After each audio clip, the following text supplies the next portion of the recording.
So we start at the top again. This is Reese back for another down and dirty comic review. I normally like to do that with old books or crowdfunded books, but here we are.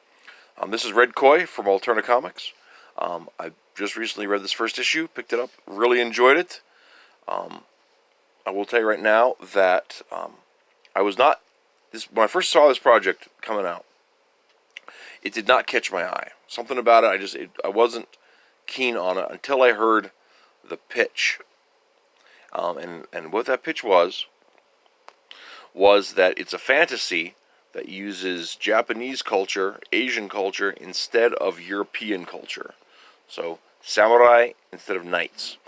And I said to myself, this is something I'm interested in finding out about, especially for that sweet Alterna Comics price. So, I tell you what, I'm very glad I picked this up. I love the style on here. The use of negative space is just really great on here.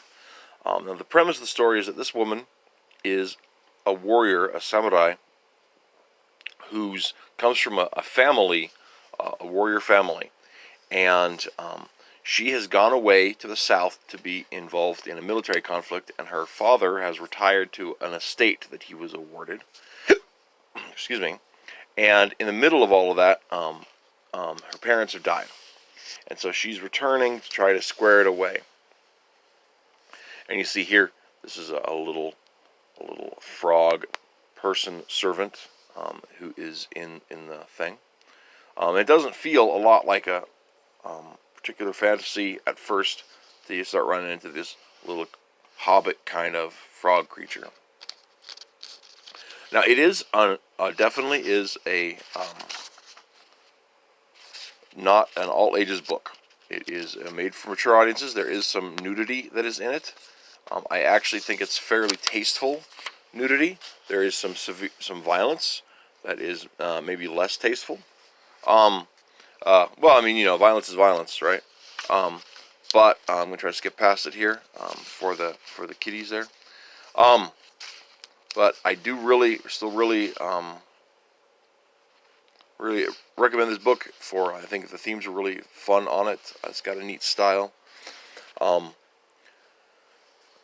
I think it really does a good job of having that kind of feel to it. Now, one of the things here is this is the girl is being approached by the ghost of her mother thing. I only have one. And I'm not going to spoil the end of it. There is one story element that I did not understand with it. So here we have the girl goes to her father's grave and lights an incense and is approached by the ghost of her mother. And that's all well and good. And in the middle of that, she is attacked by this monster guy who castigates the ghost of the mother and talks about being a servant of the father and attacks the daughter, and the daughter ends up here. She's getting attacked and ends up being fallen into this well. Now that whole sequence, I don't understand what happened with that. If there was some sort of spell on the tomb, it's or if it's just a device to move into the next phase of the story where some really fun stuff happens.